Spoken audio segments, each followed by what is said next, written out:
Program Gubernur Jawa Barat Deddy Mulyadi untuk menjadikan vasektomi sebagai syarat penerima bantuan sosial (Bansos) menuai kontroversi.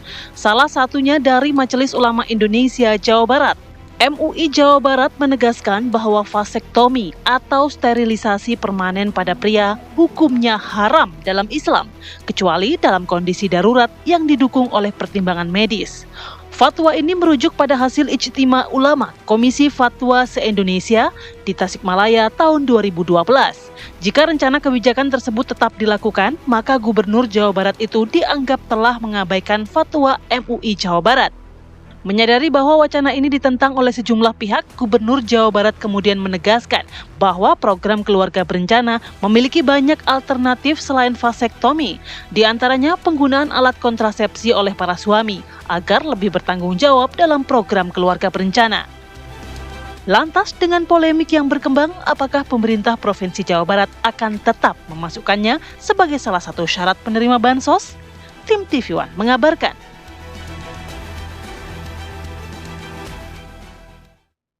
Ya, menurut fatwa ini ya, jadi vasektomi itu haram ya, vasektomi itu adalah diharamkan ya, menurut fatwa ini ya.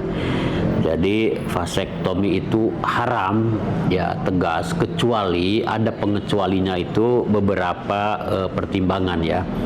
Yang pertama, kecuali untuk tujuan yang tidak menyalahi syariat ya.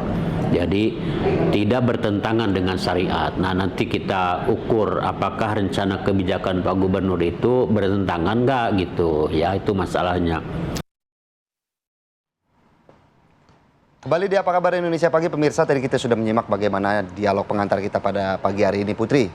Kemarin barak militer viral, kontroversi. Sekarang vasektomi. Bagaimana vasektomi ini menjadi salah satu syarat utama untuk menerima bansos. Gimana Bapak sebagai laki-laki? Jangan deh, jangan. Alami aja, main tanggal. Oh iya, bisa. Tapi artinya ada pilihan lain sebetulnya untuk mengatur anak begitu ya, jumlah anak, untuk mengendalikan jumlah populasi begitu. Jadi tidak hanya vasektomi, apalagi ini untuk syarat pemberian bansos. Harusnya kan KB atau vasektomi ini jadi pilihan. Banyak cara lah, karena ya vasektomi ini kan dinilai permanen, rusak permanen. Bisa balik lagi ya? Begitu. Bisa, nanti ketok magic. Kita akan bahas bersama beberapa dialog yang sudah hadir di studio. Ada siapa, Putri? Narasumber kita yang hadir di studio ada Pak Abdul Muiz, Wakil Sekretaris Komisi Fatwa MUI. Assalamualaikum, Pak Abdul. Waalaikumsalam warahmatullahi wabarakatuh. Kemudian juga lewat sambungan Zoom ada Ibu Siti Muntamah atau akrab dipanggil Umi Siti, Wakil Ketua Komisi 5 DPRD Jawa Barat. Assalamualaikum, Umi Siti. Assalamualaikum. Waalaikumsalam warahmatullahi wabarakatuh, Teh Putri. Sehat selalu. Baik, mungkin langsung saja ya. Tadi kan sudah disampaikan di paket pengantar sebelumnya, haram terkecuali ada syarat-syarat yang tidak menyalahi syariat, misalnya ada ketentuan-ketentuannya. Mungkin boleh lebih dijelaskan lagi Pak Abdul, pandangan dari segi Islam, dari pandangan Islam, vasektomi ini haram terkecuali apa? Boleh dilanjutkan? Baik, bismillahirrahmanirrahim. Dalam Islam itu ada maqasidus syariah namanya. Kenapa syariat itu harus ditegakkan? Selain wajib menjaga agama, hifdzuddin, hifdzul akal, menjaga akal, hifdzul mal, menjaga harta, ada juga hifdzun nasl, menjaga keturunan. Keturunan harus dijaga dan diatur. Oleh karenanya turunan dari hifdzun nasl, pentingnya menjaga keturunan itu adalah ada syariat pernikahan. Dan dalam kriteria mencari calon istri atau calon suami adalah yang banyak melahirkan keturunan. Tazawwaju al-waludul wadud, kata Nabi. Pilihlah calon suami, calon istri yang banyak melahirkan keturunan dan penuh kasih sayang. Jadi bukan cari calon istri atau suami yang nggak punya keturunan atau memang minim keturunan. Lah, dalam Islam itu diperbolehkan adalah tanzimun nasl, mengatur keturunan. Mengatur itu boleh. Tahun 2012 kayak saya nih sudah punya anak 1, tapi tahun 2005 sudah punya anak 5. Jadi tanzimun nasal itu diperbolehkan. Yang tidak diperbolehkan itu adalah tahdidun nasal, membatasi keturunan atau taklim, pemandulan secara permanen. Yang itu yang permanen tidak itu diperbolehkan. sebetulnya nggak boleh. Ya. Tapi kalau kayak KB untuk mengendalikan tadi keturunan, untuk mengatur jumlah keturunan boleh? Boleh. KB itu berbeda dengan vasektomi. Kalau KB itu kan dari sisi perempuan ya. Ya, kalau vasektomi itu dari sisi pokoknya karena permanen laki-laki, itu karena yang nggak boleh ya. Ada cara-cara yang mengatur yang tidak harus vasektomi atau KB. KB mandiri. Janjian. Janjian ketemu di luar ya. Janjian ketemu di luar itu kan lebih aman. Pak Abdul, bahwa jika memang suami istri ini sudah menyetujui, sudah berbicara, apakah tetap tidak diperbolehkan? Tidak diperbolehkan karena antara lain adalah potensi pemandulan secara permanen itu ada. Dan rekanalisasi sampai sekarang belum dibuktikan secara 100% bisa pulih kembali. Atau juga mungkin memiliki penjelasan biologis secara permanen mungkin akan mempengaruhi dari sisi perkawinan, dari sisi suami istri, ada nggak seperti itu, Pak Abdul? Sekiranya meskipun antara kedua belah pihak itu saling meridhoi, saling mengiyakan, tapi ada dampak negatif, darurat pada dirinya sendiri. Misalnya nanti kalau melakukan vasektomi, alat reproduksinya tidak berfungsi kembali sebagaimana mestinya, itu kan menjadi haram. Itu Jadi bisa disamakan nggak maknanya, misalnya kita dalam Islam tidak diperbolehkan merubah apapun ciptaan Allah misalnya. Apakah bisa disamakan maknanya? Artinya kita kan menutup permanen itu kan artinya merubah ciptaan Allah juga, atau bagaimana? Makna yang bisa kita terima begitu? Iya, itu kalau merubah ciptaan Allah itu kan taghyirul khalq ya, merubah ciptaan Allah yang sudah ada, ya kan? Sama tidak maknanya? Bisa memiliki makna yang sama, tapi kalau vasektomi itu lebih pada perasaan kekhawatiran, misalnya kalau punya anak nanti miskin dan lain sebagainya. Padahal Allah Subhanahu wa taala berfirman dalam surat Al-Isra ayat 31 misalnya, wala taqtulu auladakum khasyata imlaqa. Jangan kalian membunuh anak-anak kalian karena khawatir miskin. Ya kan? Allah sudah siapkan rezeki. Nahnu narzukuhum wa iyyakum inna qatlahum kana khita'an kabira. Perbuatan membunuh anak-anak seperti yang pernah dilakukan dulu pada zaman jahiliyah itu adalah khit'an kabira. Atas dasar khawatir kalau punya anak banyak gak bisa menyekolahkan, ya kan? Itu khit'an kabira, apalagi sampai pembunuhan. Padahal banyak anak itu banyak rezeki. Amin. Dan satu hal lagi Mbak, rezeki itu terkadang orang salah memaknai. Kadang rezeki diartikan selalu duit. Padahal kesehatan, kerabat yang baik, bisa menyekolahkan anak, memondokkan anak di pesantren, itu rezeki yang besar. Karena banyak duit juga katanya bikin pusing ya? Banyak cobaan, salah satu cobaan juga. Tapi kenapa kita nggak dicoba sama banyak duit gitu kan? Pilihannya kan begitu, banyak duit cobaan, tapi kita maunya dicoba sama banyak duit. Kita langsung ke Ibu Siti selaku Ketua Komisi 5 DPRD Provinsi Jawa Barat. Bagaimana kemudian menanggapi rencana Gubernur Deddy Mulyadi ini vasektomi sebagai salah satu syarat untuk penerima bansos? Ya, bismillahirrahmanirrahim. Assalamualaikum warahmatullahi wabarakatuh. Nih Kang Philip sama Teh Putri, semoga sehat. Juga kepada Ustadz, Masya Allah, syukran jazakumullah khair, pagi ini sudah mendapatkan pencerahan.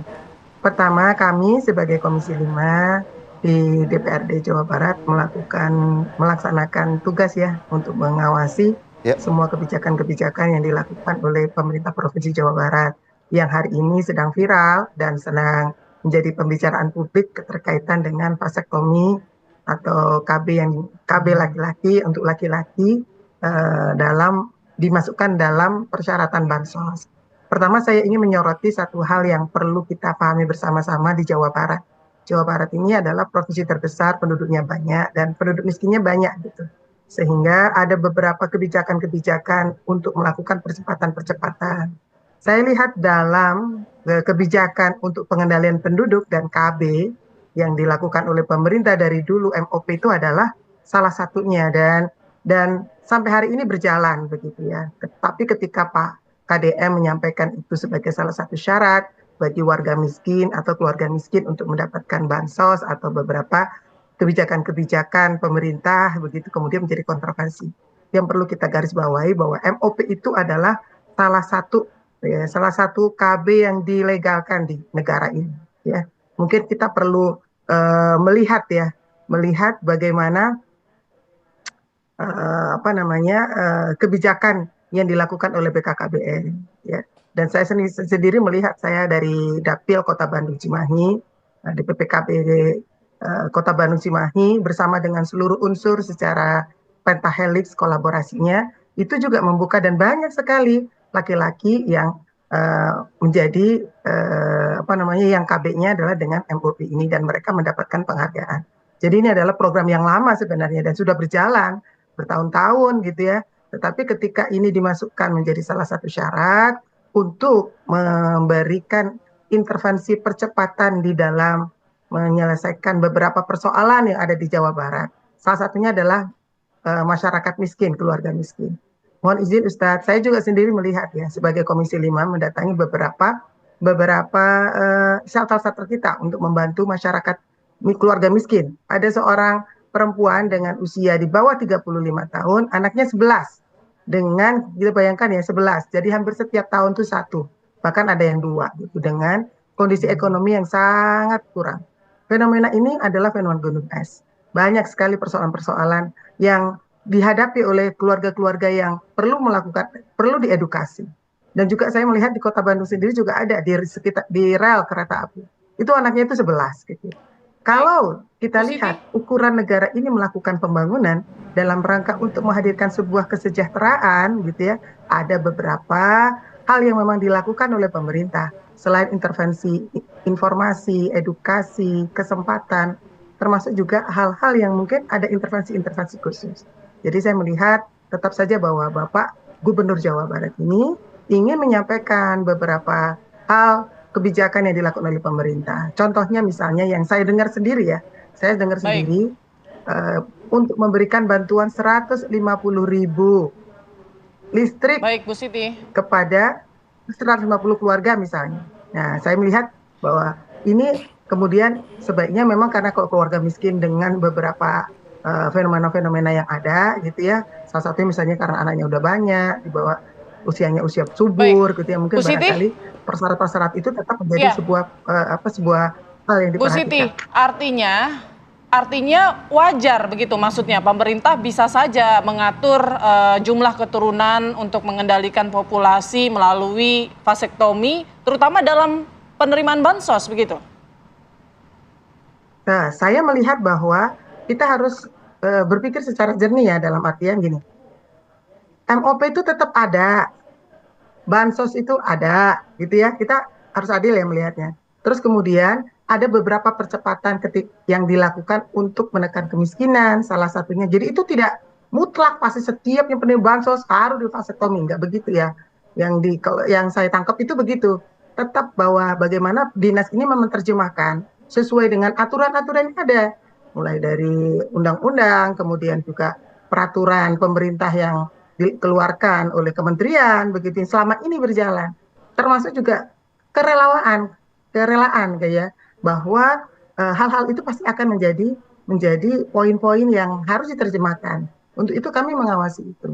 Tapi karena Pak KDM ini orang semuanya kontroversi, jadi kemudian langsung mencuat begitu, dan saya melihat ada statement padahal statementnya Pak KDM itu saya dengar sendiri. Salah satunya adalah dalam rangka niatnya itu baik gitu ya. Niatnya baik bahwa keluarga sejahtera biar terwujud gitu ya, satu-satunya itu.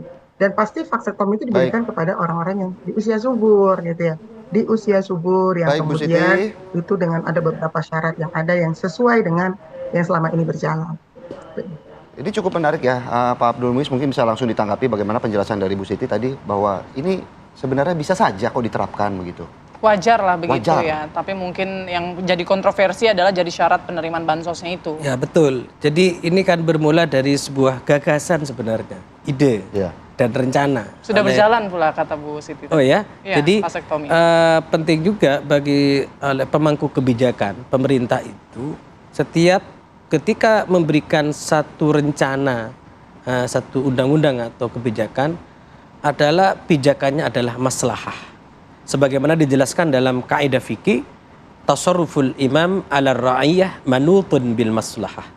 Jadi apa yang dilakukan oleh pemangku kebijakan pemerintah harus mendasari pada maslahah. Nah, sekarang kita perlu uji masalahnya di mana vasektomi terkait dengan syarat penerimaan bansos.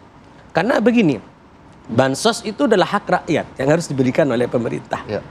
Negara harus hadir sebagaimana dijamin oleh Undang-Undang 1945. Jadi sudah kewajiban pemerintah. Sudah kewajiban pemerintah, tidak harus vasektomi menjadi syarat, kan begitu. Kalau semua orang harus mendapatkan bansos harus vasektomi dulu, maka ini menyalahi, mencederai fitrah kemanusiaan dan spirit syariat pernikahan. Karena pernikahan itu antara lain tujuannya adalah memperbanyak anak, memiliki anak atau mengatur anak sekurang-kurangnya, bukan membatasi apalagi sampai pemandulan.